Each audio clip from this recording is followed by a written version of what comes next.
Ellen Greenberg was a 27-year-old first-grade teacher, newly engaged and living in Philadelphia. On a snowy afternoon in January 2011, she was found dead on her kitchen floor, stabbed 20 times, with a knife still embedded in her chest. The door was locked from the inside. There were no signs of forced entry. And yet, almost immediately, authorities ruled out foul play. Her parents, Joshua and Sandra Greenberg, were told there would be no criminal investigation. Despite injuries that included deep wounds to the back of her neck, a gash on her scalp, and bruises in various stages of healing. The explanation defied common sense, but it stuck. For the next 14 years, Ellen's family would push back, through civil lawsuits, media exposés, and forensic reviews, revealing evidence that called everything into question. At the center of it all is a single haunting mystery. What really happened inside that locked apartment? Welcome to Bad Things. Join us as we follow the timeline, examine every theory, and ask, what most likely happened to Ellen Greenberg? Do you want to bring bad things with you wherever you go? Our episodes are now available as a podcast. Look us up on your favorite podcast app and listen to the most truth-seeking true crime podcast out there.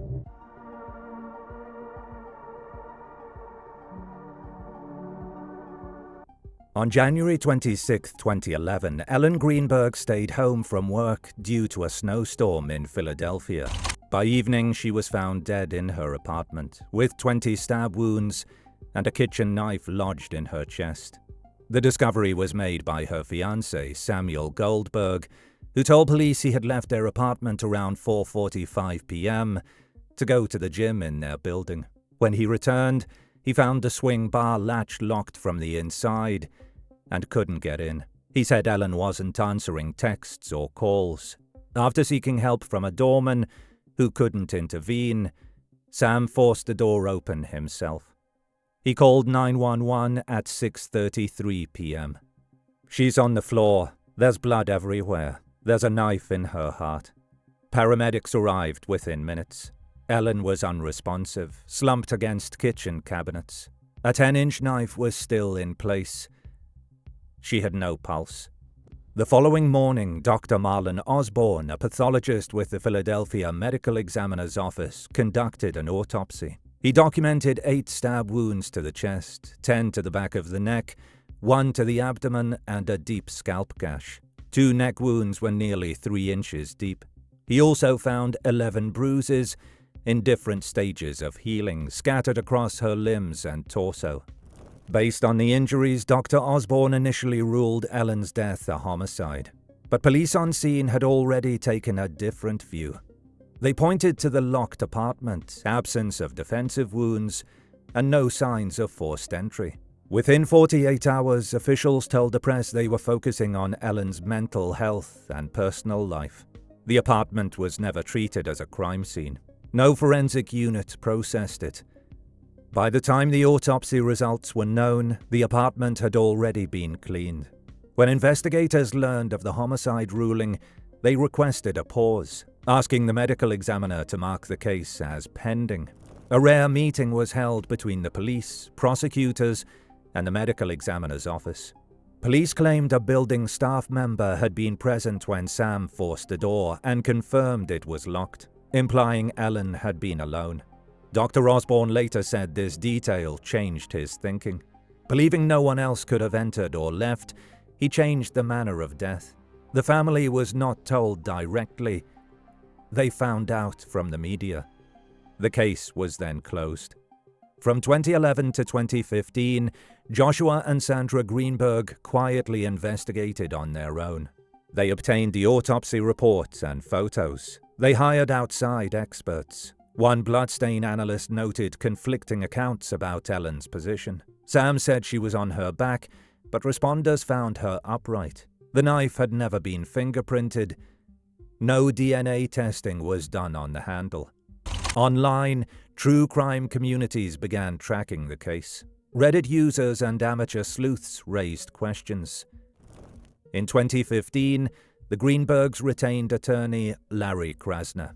In 2018, Krasner was elected district attorney of Philadelphia. Due to prior involvement, the case was referred to the Pennsylvania Attorney General, Josh Shapiro, for independent review. In October 2019, the Greenbergs filed a lawsuit against the city and Dr. Osborne. They didn't seek damages, only to change Ellen's manner of death and force a new investigation. "We just want the truth," Joshua Greenberg said. That same year, the Philadelphia Inquirer published an investigative report. It revealed the Greenbergs had assembled independent experts who questioned the official explanation. Dr. Cyril Vecht called the wounds highly suspicious. Dr. Wayne Ross identified possible signs of strangulation. A reconstruction expert believed Ellen's body may have been repositioned after death.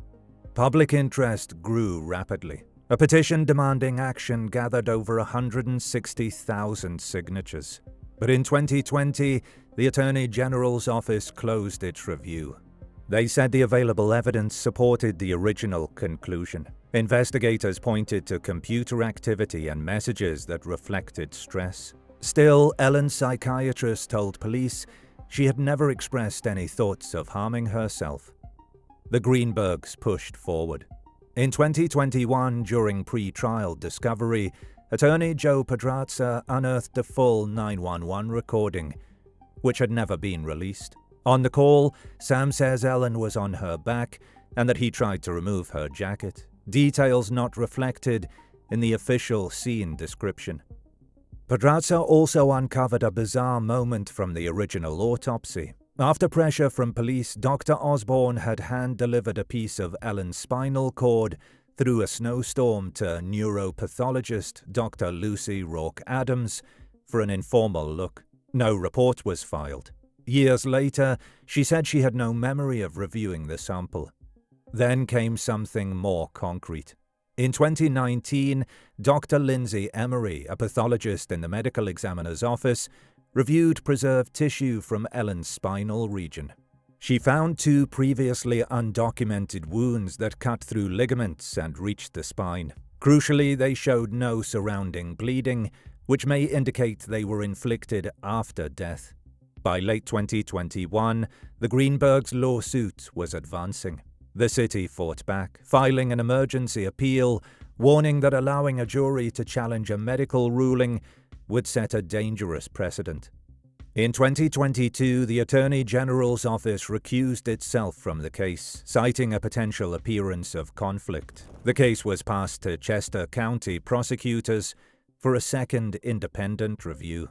That same year, the Greenbergs filed a second lawsuit, this one alleging misconduct and mishandling by city officials. In November 2024, the Chester County DA announced the results of their review. No criminal charges would be filed. They said the case would be marked inactive, but emphasized it could be reopened if new evidence emerged. That same month, Sam Goldberg broke his silence in a statement to CNN. He called Ellen's death a tragedy. "She was a wonderful and kind person who had everything to live for," Sam wrote. But the most dramatic shift came in February 2025, just days before trial. Dr. Osborne, the pathologist who had originally ruled the death a homicide and then changed it, reversed himself again. In a sworn affidavit, he wrote, "It is my professional opinion that Ellen's manner of death should not be classified as self-inflicted." The Greenbergs dropped their claims against him. Within days, the city offered to settle both lawsuits. The deal included a payment of $650,000, and more importantly, a formal agreement that the medical examiner's office would reopen Ellen's case. The review was made official on February 6, 2025. But months passed with no update. In July, the Greenbergs returned to court to enforce the agreement, arguing that the reinvestigation had stalled. "They promised us action," Pedrazza said. "We're still waiting." As of mid-2025, Ellen's manner of death remains unchanged. The reinvestigation is ongoing. The family continues to fight for the ruling to be corrected, and for a proper investigation to finally begin. Theories. Number 1. Official theory. A private crisis behind a locked door. From the start, Philadelphia police viewed Ellen Greenberg's death as the result of a private personal crisis, something that unfolded while she was alone inside a locked apartment. They emphasized that there was no sign of forced entry, no foreign DNA, and no signs of a struggle, with the door swing latch being secured from the inside. Investigators pointed to Ellen's recent anxiety, her visits to a psychiatrist, and prescription for anti-anxiety medication. They also referenced messages in which Ellen expressed feeling overwhelmed, and internet searches on her laptop that they interpreted as troubling. Although her psychiatrist told police she had never voiced any intent to hurt herself, the working theory was that Ellen had experienced a severe psychological episode and caused the injuries herself, perhaps in a dissociated state. While extremely rare, authorities argued it wasn't unprecedented. They believed the injuries, while extreme, were physically possible, and that some of the smaller wounds were hesitation marks. The locked apartment and lack of physical evidence pointing to another person made this, in their view, the most straightforward explanation. Sam Goldberg, who discovered Ellen's body, has never been treated as a suspect. He has consistently maintained that her death was the result of an internal struggle. She was a kind, brilliant, loving person, he wrote in a 2024 statement. When Ellen passed, it left me devastated. To supporters of this theory, the case is tragic but not mysterious. Ellen was dealing with immense internal pressure, and investigators simply followed the physical evidence where it led. Still, for many, that explanation has never fully accounted for what was found at the scene.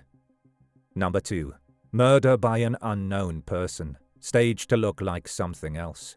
Ellen's family and a growing number of independent forensic specialists believe she was killed, not by herself and not by someone she lived with, but by an unknown third party.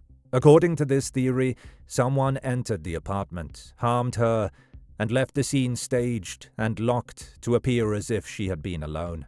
One detail often cited is the location and nature of the wounds. Ellen had 10 stab wounds to the back of her neck, including some that pierced deep near the spinal cord. Several forensic pathologists have stated that this kind of pattern is virtually never seen in self-inflicted injuries. Dr. Wayne Ross, who reviewed the case, noted bleeding in the soft tissues of the neck that he believed could point to manual strangulation, suggesting Ellen may have been overpowered early in the attack.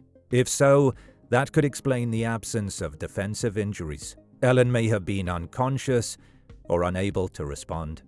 Then there's the matter of the post-mortem wounds. In 2019, pathologist Dr. Lindsay Emery examined preserved spinal tissue and identified 2 deep knife wounds that appeared to have been made after Ellen's heart had stopped, due to the lack of surrounding hemorrhaging. That alone raised serious questions about staging. Supporters of this theory also point to the 11 bruises found on Ellen's body in various healing stages, particularly on her arms and legs. Her family said she had no medical conditions or known injuries that would explain them. Sandra Greenberg, Ellen's mother, has long believed this detail was overlooked. Those weren't from bumping into furniture. Something was going on, and no one ever looked into it. But the central issue remains. If someone else harmed Ellen, how did they leave a locked apartment? The theory's answer lies in the swing latch itself. The building manager told CNN that she had experienced the latch swinging shut on its own when the door was slammed, something that could happen with force. If true, it opens the possibility that someone left, closed the door behind them, and the latch flipped into place, creating the illusion that no one could have exited. There's also the question of the doorman. For years, officials said a security guard witnessed Sam break into the apartment, verifying the door was truly locked, but that turned out to be incorrect. The doorman, Phil Hanton, later signed a sworn statement confirming he never left the lobby. No one, in fact, can verify the state of the door before Sam entered. This theory doesn't identify a specific suspect, only that someone else may have been in the apartment and the scene was never treated as a potential crime. Number 3. Conflict behind closed doors. The familiar face theory. Another theory is more personal, that Ellen's death was not a result of an unknown intruder or a private internal event, but the result of a confrontation between her and someone she knew. This theory points to the timeline. According to Sam, he left for the gym around 4:45 p.m. and returned around 5:15 p.m. Yet the 911 call wasn't placed until 6:33, leaving more than an hour unaccounted for. Phone records from that period revealed inconsistencies. 2 of Sam's relatives initially claimed to be on the phone with him during the break-in, but later analysis showed those calls did not happen as described. Supporters of this theory suggest that a confrontation may have occurred inside the apartment, whether planned or spontaneous, and escalated. The injuries, particularly the number and locations of the wounds, could point to overkill. The presence of older bruises might indicate prior incidents. If the death occurred earlier in the evening, the unaccounted for time could have been used to rearrange the scene, stage the latch, and establish a discovery narrative. There's also the body position. On the 911 call, Sam told the dispatcher Ellen was lying on her back, but first responders found her upright, slumped against a cabinet. This discrepancy raised questions. Had she been moved? Critics of this theory argue that no direct evidence implicates Sam or anyone close to Ellen. He was cooperative with investigators, visibly distressed, and has consistently denied involvement. No motive has been publicly established. There is also no documented history of domestic violence between the two. Still, it remains the theory most widely discussed online, largely because Sam was the only other person tied to the apartment, and the timeline remains open to interpretation. Number 4. System failure, and the case that got away. The final theory is not about who harmed Ellen, but why her case was handled the way it was.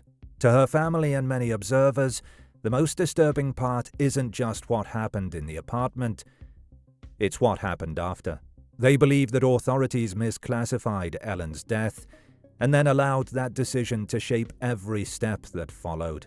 Evidence was missed, the scene was cleaned too early, and outside pressures, whether logistical, reputational, or legal, prevented a proper investigation. This wasn't necessarily a conspiracy, they argue, but a failure of process. Once the idea was formed that Ellen had harmed herself, everything else was interpreted through that lens. Even Dr. Osborne, who initially ruled the death a homicide, later admitted he only changed his view because police told him the door had been witnessed as locked, a detail that turned out not to necessarily be true.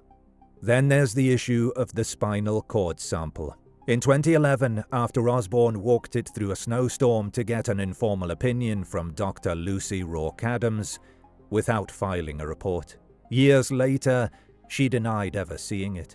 The system isn't built to correct itself, attorney Joe Pedrazza told the press. Once a cause of death is ruled, it becomes almost untouchable. This theory doesn't require knowing who was responsible, only acknowledging that the truth may have been buried not by a person, but by procedure. What most likely happened?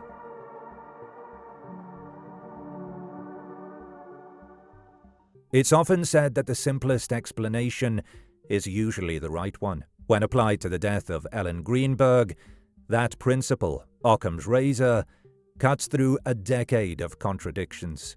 And what it reveals is this: Ellen likely died at the hands of someone she knew, inside her apartment, and the scene was carefully staged to deflect suspicion. The early assumption that she caused her own injuries locked the investigation into a theory that was both improbable and, in hindsight, unsupported. Let's start where everything hinges: the injuries. Ellen was found with 20 stab wounds, including 10 to the back of her neck and a 10-inch knife embedded in her heart. That final thrust severed her aorta. She had no defensive wounds, yet was covered in bruises. 2 of the stab wounds were post-mortem, inflicted after her heart had already stopped, according to pathologist Dr. Lindsay Emery. These were not the actions of someone in a psychological spiral. They were the actions of another person, and possibly of someone trying to create a misleading scene. The police theory required believing that Ellen, in a brief window of time, stabbed herself over and over, including in ways that defy both pain tolerance and physical mechanics, and that she did all this with no interruption, no resistance, and without alarming anyone. That's not impossible, but it's a theory that requires far more assumptions than the alternative, that she was attacked. If Ellen had been harmed quickly, subdued early on, that would explain the lack of defensive wounds. It also explains why some injuries seem concentrated and methodical, while others appear chaotic. As forensic experts like Dr. Wayne Ross noted, bleeding in the neck muscles could indicate she had been choked or restrained. That supports a scenario where she was incapacitated before the stabbing began. Then comes the question of staging. After Ellen's death, someone may have inserted the knife back into her chest and positioned her against the cabinets. That positioning is key. On the 911 call, Sam Goldberg says she's lying flat on her back, but when first responders arrived, she was upright, her shoulders resting against cabinetry. This is not a minor detail. It suggests the body was moved. The evidence of post-mortem wounds strengthens that idea. According to Dr. Emery, those cuts showed no hemorrhaging. They likely occurred after Ellen's heart had stopped, which raises the question, why continue stabbing someone after death? The most likely answer is to manufacture a false narrative, which brings us to means and opportunity. Sam was the only other person tied to the scene during the critical window. He says he left for the gym around 4:45 p.m. and returned within 30 minutes. Yet the 911 call wasn't made until 6:33 p.m., a delay of more than an hour. No one, including Sam, has offered a detailed, verifiable account of what happened during that time. In his call, Sam repeatedly says Ellen must have fallen on the knife. That's an unusual thing to speculate, especially for someone reacting in real time to a traumatic scene. Psychologists often point out that people in true panic focus on what they see, not offering explanations. The supposed alibi around the door also collapses under scrutiny. For years, police claimed a security guard witnessed Sam breaking in, affirming that the door had been latched. That detail shaped everything, including the medical examiner's decision to change Ellen's death from homicide to a solo act. But that turned out to be false. The doorman, Phil Hanton, later signed a sworn statement confirming he never went upstairs. Surveillance video confirmed it. So the entire claim that Sam was locked out and witnessed in the hall never happened. That matters because the door latch was always the linchpin of the case. Investigators said the swing bar lock could only have been fastened from inside, meaning Ellen had to be alone. But Melissa Ware, the building manager, told CNN that she had personally experienced the latch flipping shut on its own if the door was slammed hard. So it's entirely possible someone left, slammed the door, and let the latch click into place. From the outside, it would appear as if the apartment had been sealed from within. If Sam was the last person who left and returned, that would explain the scene as police found it, and why he emphasized the locked door so quickly. Now let's look at motive. No clear motive has ever been established publicly, but context matters. Ellen had recently expressed wanting to move home. She had anxiety about her job. She had wedding planning stress. These are not motives in themselves, but they indicate a potential for conflict. If there was tension in the relationship, or if Ellen had decided to end the engagement, a sudden outburst becomes more plausible. To be clear, there is no direct evidence placing Sam at the moment of death. He has always maintained his innocence, but the inconsistencies, the gap in time, the misleading statements about the door, the contradictory body positioning, and the absence of any other plausible suspect combine into a powerful question mark. The only other theories, a random intruder or an institutional accident, are far less convincing. There was no sign of anyone else entering or leaving the apartment. For a stranger to have entered, carried out the attack, staged the scene, and escaped without a trace, all during a snowstorm and without being seen, that stretches belief even further than the official explanation. As for the institutional failure theory, it's not mutually exclusive. In fact, it may be why the truth has remained buried. Once investigators anchored themselves to the idea that Ellen had been alone, every other piece of evidence was viewed with that in mind. When the medical examiner, Dr. Osborne, initially ruled her death a homicide, he was pressured into changing it, based on the now debunked claim about the locked door. He later admitted, "Had I known that information wasn't accurate, my conclusion would have been different." In 2025, he put it in writing, that he no longer believed the death was self-inflicted. That admission, coming from the official who signed the death certificate, speaks louder than any speculation. The Greenbergs have never asked for a conviction, only clarity.